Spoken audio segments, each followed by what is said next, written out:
राधे राधे दोस्तों, आज की कहानी है कंजूस सेठ और चतुर ब्राह्मण की। किसी नगर में एक सेठ रहता था। सेठ का नाम था गंगाधर। सेठ बड़ा ही कंजूस था, इतना कंजूस कि उसकी पत्नी जब खाना बनाने के लिए राशन मांगती तो उतना ही तोल कर देता, थोड़ा सा भी फालतू ना देता। और जब कभी उसकी पत्नी कहती कि आज थोड़ा चावल ज्यादा दे दो, खीर बनाने का मन कर रहा, बहू बेटे नाती पोते खीर के लिए कह रहे, तो सेठ यह कहकर उन्हें झिड़क देता कि एक हफ्ते पहले ही तो खीर खाई थी, अभी फिर से मन कर गया। नहीं, कुछ दिन और ऐसे ही चलाओ। सब उसकी कंजूसी से बड़े परेशान थे। उसने अपने जीवन काल में कभी किसी ब्राह्मण को या किसी जरूरतमंद को भी कोई दान न दिया था। एक दिन सेठ की पत्नी ने उनसे कहा, सुनिए जी, घर में बहुत दिन से पूजा पाठ न करवाई, क्यों ना हम एक छोटी सी कथा करवा ले।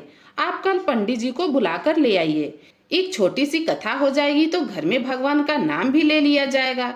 यह सुनते ही सेठ सोचने बैठ गया। कथा का मतलब बहुत सारा पैसा लग जाएगा, दान दक्षिणा भी देनी पड़ेगी। यह सोचते ही सेठ ने अपनी पत्नी से कहा, क्या जरूरत है घर में कथा कराने की, सब कुछ बढ़िया तो चल रहा। उसकी पत्नी बोली, ए जी, मुझे पता है आप घर से डर रहे हैं, पर मैं आपको इतना बता दूं कि अपने पुराने वाले पंडित जी हैं ना, उन्हीं को बुला लाना। वह बेचारे हमारे घर के हालात समझते हैं। उन्होंने कभी आपसे आज तक की पूजा पाठ के लिए पैसे लिए हैं क्या? यह सुनते ही सेठ गुस्से में भर गया और बोला, घर के हालात मतलब हमारे घर में किसी चीज की कमी है? धन्य धान से भरा पड़ा है, ऐसी बात ना बोला करो सेठानी। सेठानी यह सुनकर सोचने लगी कि ऐसी धन दौलत का भला क्या ही मतलब, जो एक समय हम अपनी पसंद का भोजन न कर पाए। और तो आज कथा के लिए भी बोल दिया तो उसमें भी 10 बातें सुना दी। फिर भी सेठानी बार बार बोलती रही, एक छोटी सी कथा ही करा लेते हैं, इससे धन्य धान्य बढ़ेगा ही, घटेगा तो नहीं। पूजा होगी तो भगवान खुश होंगे। अब तो सेठ को सेठानी की बात माननी पड़ी। अगले दिन सेठ ने पंडित जी से कहा, पंडित जी, आज हमारे घर कथा है, समय से आ जाइएगा। पंडित जी बेचारे जानते थे कि बनिया के हाथ से कुछ ना छूटेगा। यहाँ तक कि हवन सामग्री भी पंडित जी से ही कह देते लाने को और दक्षिणा भी न देते। पर फिर भी पंडित जी उनके पुराने पंडित थे, सो जजमान की बात टाल न सके और सेठ के पीछे पीछे ही चल दिए। घर में पहुंचे, कथा शुरू हुई। कथा में एक प्रसंग ऐसा भी आया जहां पंडित जी ने बताया कि दान का बड़ा ही महत्व है। दान देने से हमारा परलोक सुधरता है और इस लोक में भी हमें सुख समृद्धि मिलती है।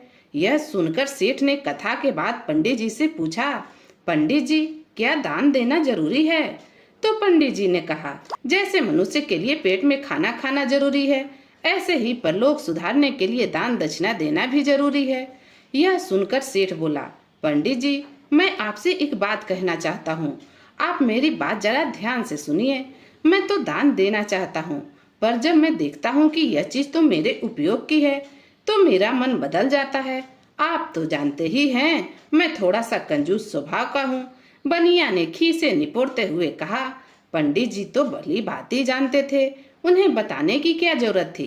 पंडित जी बोले, हाँ जजमान, मैं आपका स्वभाव जानता हूँ, पर जजमान, यदि आप दान करना ही चाहते हैं तो आप किसी ऐसी वस्तु का भी दान कर सकते हैं जो आपके उपयोग की ना हो। यह सुनकर सेठ सोचने लगा। सोचते सोचते उसे समझ आ गया कि उसके उपयोग की चीज कौन सी नहीं है। उसने पंडित जी से कहा, पंडित जी, सभी वस्तुएं हमारे उपयोग की है, बस एक दो चीज ही हमारे उपयोग की नहीं है, जैसे कि सब्जियां छीलते समय उनके छिलके और आटा गूंथते समय जो छानने में चोकर बच जाता है वह चोकर। अब यह दो चीजें ही हमारे उपयोग की नहीं है, मैं बस इन्हीं चीजों का दान कर सकता हूँ।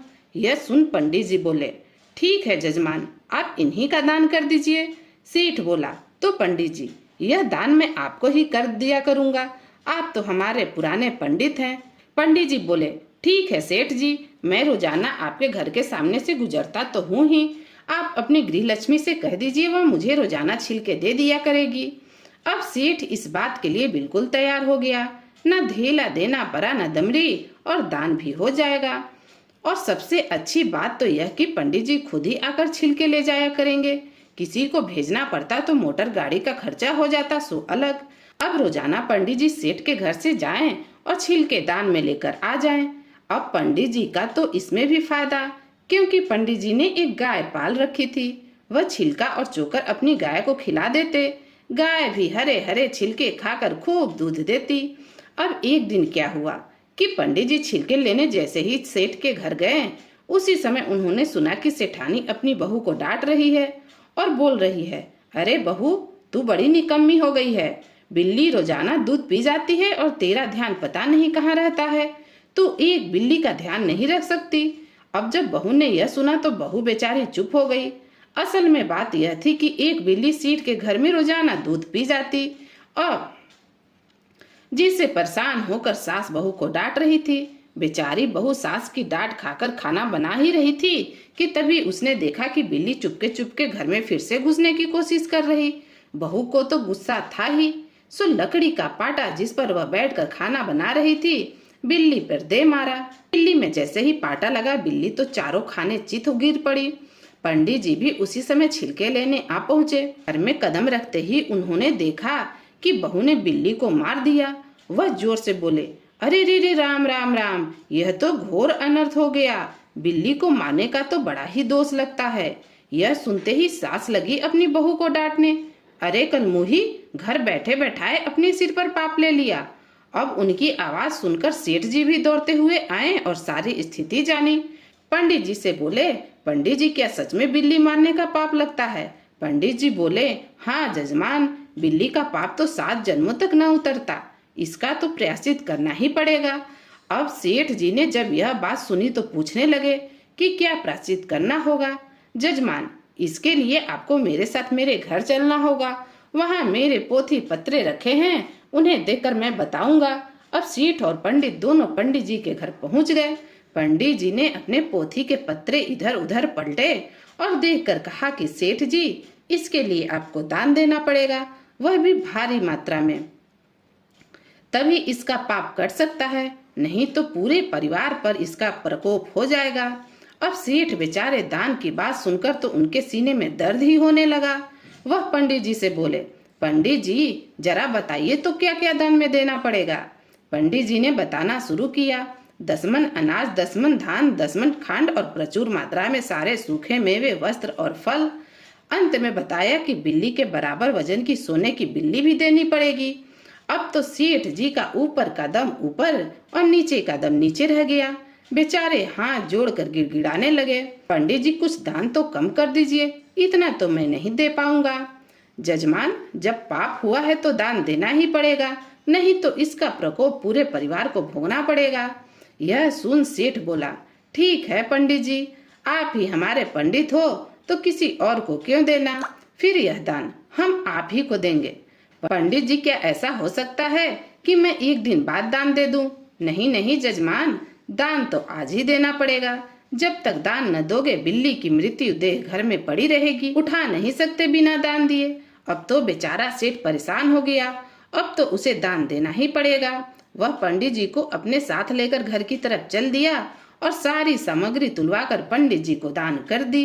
बिल्ली के बराबर सोना उन्होंने तोलकर पंडित जी को देते हुए कहा, पंडित जी, आप यह बिल्ली के बराबर सोना ही दान में ले लीजिए, क्योंकि अगर मैं सुनार के पास सोने की बिल्ली बनवाने गया तो वह इसकी बनाई के पैसे भी मुझसे ले लेगा। कम से कम इसकी बनाई के पैसे तो बच जाएंगे। पंडित जी तैयार हो गए। उन्होंने बिल्ली के बराबर सोना ले लिया। कुछ मंत्र पढ़कर उन्होंने घर का शुद्धिकरण किया। फिर उसके बाद उन्होंने सेठ जी से कहा, सेठ जी बताइए, क्या यह दान आप अपनी स्वेच्छा से दे रहे? सेठ ने कलेजे पर पत्थर रखकर भारी मन से कहा, हाँ हाँ पंडित जी, स्वेच्छा से ही दे रहे हैं। सोच लेना सेठ जी, दान देने के बाद दान वापस नहीं लिया जाता। इतना कहकर पंडित दान लेकर वहां से चले गए। अब सास ने बहू को झिड़कते हुए कहा, अरे कलमुही, अरे कमबख्त, बिल्ली तो मार दी, कम से कम इसे उठाकर फेंक तो दे। अब बिल्ली तूने मारी है तो तू ही उठाएगी। अब बहू एक डंडा लेकर बिल्ली को उठाने के लिए जैसे ही गई, उसने बिल्ली के डंडा छुआया तो बिल्ली झट उठकर बैठ गई और कुलाचे मारती हुई एक तरफ भाग गई। बहू ने जब यह देखा तो जोर से चीखते हुए बोली, हाय हाय माँ जी, बिल्ली तो जिंदा है और देखो वो भाग भी रही। सेठ और सेठानी भी बिल्ली को भागते हुए आंखें फाड़ फाड़ कर देखने लगे, पर अब क्या हो सकता था, अब तो दान दे दिया। दान देकर वापस भी न ले सकते थे। दोनों सेठ सेठानी अपना सर पकड़कर जमीन पर बैठ गए। सेठ इसलिए परेशान कि उसका इतना कुछ चला गया दान में, और सेठानी इसलिए परेशान कि अब हमारा गला कटेगा, सब हमारे खाने से ही वसूल होगा। उधर तो पंडित जी बड़े खुश, बड़े मजे में आए, क्योंकि जो सेठ उन्हें छिलके दान दिया करता था आज उनसे इतना सारा दान करवा लिया। अब तक की सारी वसूली पंडित जी ने कर ही ली थी। तो दोस्तों, कहानी यहीं समाप्त होती है। आज की यह कहानी आपको कैसी लगी कृपया कमेंट करके हमें जरूर बताइएगा। और अगर आपको यह वीडियो थोड़ी सी भी पसंद आई हो तो एक लाइक कर दे, और चैनल पर पहली बार आए हैं तो चैनल को सब्सक्राइब कर ले। तो दोस्तों, मिलती हूँ आपसे एक नई कहानी के साथ।